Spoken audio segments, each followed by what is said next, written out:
Assalomu alaykum, Migratsiya O'zbekiston ijtimoiy tarmoq obunachilari. Bugun sizlarga xorij mamlakatlardan taklif etilayotgan ish vakansiyalarini taqdim etib, ma'lumot tariqasida aytib o'taman. Qaysi mamlakatlardan taklif etilyapti, qanday ish o'rinlariga talab yuqori, oylik maoshlari qanaqa, yosh talabi qanday bo'ladi, til talabi, xo'p, ketish uchun qanday hujjatlar kerak bo'ladi, viza necha oyda chiqadi, necha yillik beriladi. Mana shu haqida, ketish xarajati qancha bo'lishi, hammasini video davomida to'liq aytib o'tishga harakat qilaman. Eslatib o'tishim kerakki, video 80% qismi ayollar uchun bo'ladi. Chunki ayollar uchun kamdan kam vakansiya tayyorlaganimiz uchun bugun aynan ayollar uchun ish o'rinlarini o'qib eshittiraman. Agarda siz erkak kishi bo'lib kuzatayotgan bo'lsangiz, Yevropada siz masalan yoki O'zbekistondadir Yevropaga oilaviy chiqmoqchisiz, ayolingiz uchun munosib vakansiyalar topishingiz mumkin. Hozir aytib o'tmoqchi bo'lgan ma'lumotlarim orasidan. Xo'p, ana endi boshlaydigan bo'lsak, bizga taqdim etilayotgan vakansiyalar quyidagi mamlakatlardan taklif etilgan. Xo'p, Germaniya, Fransiya, Italiya, Finlandiya, Latviya, Sloveniya, Turkiya, Birlashgan Arab Amirliklari hamda Bolgariya. Mana shu mamlakatlar orasida eng ko'p kerak bo'ladigan, talab kuchli, yuqori bo'lgan sohalar bu hamshiralik, qishloq xo'jaligi, tozalash xodimi, oshpaz, xo'p, bola tarbiyasiga qarovchi enaga, xo'p, ofitsiantlik sohasi, oshpazlik, shirinlik sexlarida ishlash va qishloq xo'jaligi. Mana shular sohasida talab kuchli, bemalol hujjat topshirsangiz bo'ladi va oylik maoshlarini aytib o'tadigan bo'lsam, hammasida $800 dan boshlanib $3000 oylik maoshlar bor. Birin-ketinlikda qaysi sohada qancha oylik maosh berilishini aytib o'taman. Mana Germaniyada ish hamshiralik €3100 brutto ko'rinishda €3600 sizga to'lanadi. Tajriba 1-2 yillik tajriba kerak bo'ladi. Nemis tilini bilishingiz kerak B1 darajasida. Keyingi ish o'rinimiz Latviyada oylik maosh €600 dan €1400 netto ko'rinishda beriladi va yosh talab 25 yoshdan 45 yoshgacha erkak va ayollar. Xo'p, keyingi ish o'rinimiz bu Latviya, yana o'sha €600, €1400 ayol va erkaklar bemalol ishlashi mumkin. Tozalash, mehmonxonada tozalash xodimi. Xo'p, Bolgariyada akusherlik oylik maosh $850 dan $1000 Xo'p, ish tajribasi talab qilinadi. 21 yoshdan 50 yoshgacha bo'lgan ayollar, til bilish talabi rus tili.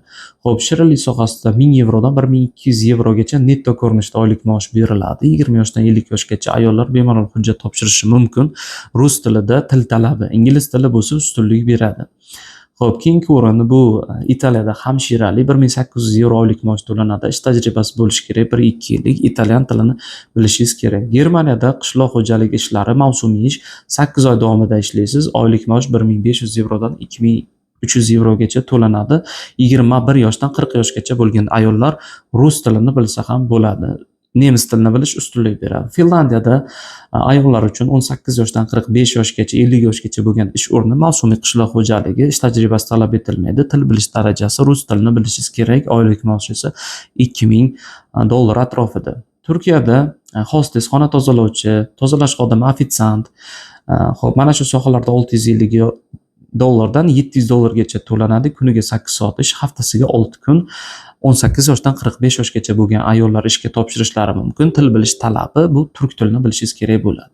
Bolgariyada $825 oylik, xona tozalovchisi 55 yoshgacha ayollar, kamida 2 yillik tajribangiz bo'lishi kerak. Masalan, davlatning birorta tashkilotida ishlayotgan bo'lsangiz, ish tajribasi bo'ladi, mana shu tajriba so'raladi. Fransiyada €1500 oylik maosh, ish tajribasi, yotoq joy, oziq-ovqat, aviabiletingizgacha ta'minlab beradi, aviachiptagacha. €1500 haftada 5 kun, kuniga 10 soat, kamida 1 yillik tajriba, ingliz tilini bilishingiz shart. Ayollar ishga qabul qilinadi 25 yoshdan 45 yoshgacha bo'lgan. Sloveniyada hamshiralar 25 yoshdan 45 yoshgacha bo'lishingiz kerak. 3 yillik tajribangiz bo'lsa, sizga oyiga €1200 maosh to'lab berishar ekan. 5 kunlik ish bir haftada. Bolgariyada tikuvchilik, ayollarni orasida tikuvchilik, hamshiralik sohasi ko'p uchraydi. Xo'p, €850 plus €100 oziq-ovqatingiz uchun ajratib beriladi. Haftasiga 5 kun ish, rus tilini bilishingiz kerak, bepul yashash joyi. Xo'p, mana shunday ishlar. Germaniyada hamshiralik €3000 brutto, €3600 bruttogacha 2 yillik ish tajribasi yoki 1 yillik ish tajribasi talab etiladi. Nemis tilini B1 darajasida bilishingiz kerak hamshiralar uchun. Xo'p, hozir sizga Migratsiya O'zbekiston rasmiy Telegram kanaliga qanday obuna bo'lishni ko'rsataman. Telefon orqali yozib olingan video ma'lumot. Xo'p, hozir plus Telegram, kimda Telegram bo'lsa, mana shu ilovaga kirib olish kerak.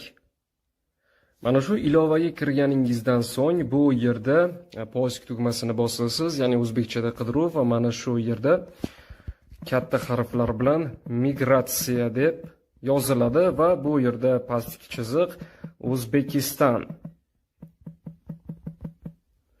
Xo'p, yozganingizda O'zbekiston migratsiyasi kelib chiqadi. Mana shu migratsiya O'zbekiston rasmiy Telegram kanalining ustiga bosganingizda bu yerda ishchi vakansiya Germaniya bo'yicha va balki Janubiy Koreya, Kanada, boshqa davlatlar bo'yicha, Birlashgan Arab Amirliklari va dunyo bo'yicha 30 ta davlatga yaqin mamlakatlar ichidan ishchi vakansiyalar taqdim etiladi. Oylik maoshlar, ketish xarajatlari hammasi to'liq aytib o'tilgan. Mana shu bu yerda qoldirilgan havola orqali onlayn ro'yxatdan o'tish havolasiga kirib, ro'yxatdan bemalol o'tishingiz mumkin bo'ladi, agarda sizga qaysidir davlatdagi bo'sh ish o'rni va vakansiya ma'qul kelsa. Xo'p, mana shunday ishlar bor. Endi bu ishlarga hujjat topshirish uchun nima qilishingiz kerak? Kommentariyada ismingizni, yoshingizni, qaysi chet tilini bilishingizni yozib qoldiring. Biz sizga aloqaga chiqamiz. Agarda Germaniyaga bormoqchisiz, nemis tilini bilmaysiz, bizda bepul nemis tili kursi bor, bemalol qatnashishingiz mumkin bo'ladi.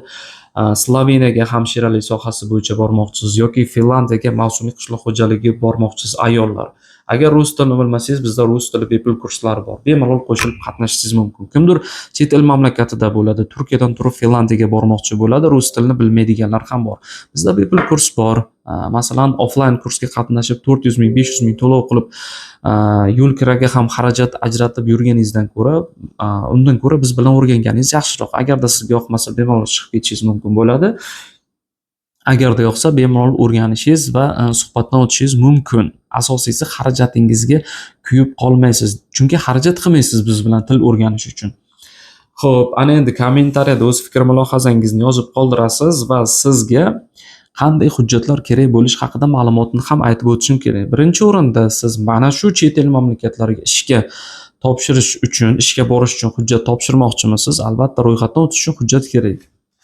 Birinchi o'rinda qizil pasport so'raladi, ikkinchi o'rinda 3/4 ko'rinishda oq fonda sizni suratingiz kerak bo'ladi. Xo'p, uchinchi o'rinda oxirgi tugatgan ta'lim turingiz maktab bo'lsa attestat, kollej, universitet, magistratura, litsey bo'ladigan bo'lsa diplomingiz kerak bo'ladi. Xo'p, to'rtinchi o'rinda esa sizdan davlat xizmatlari markazidan sudlanmaganlik haqida dokument kerak bo'ladi.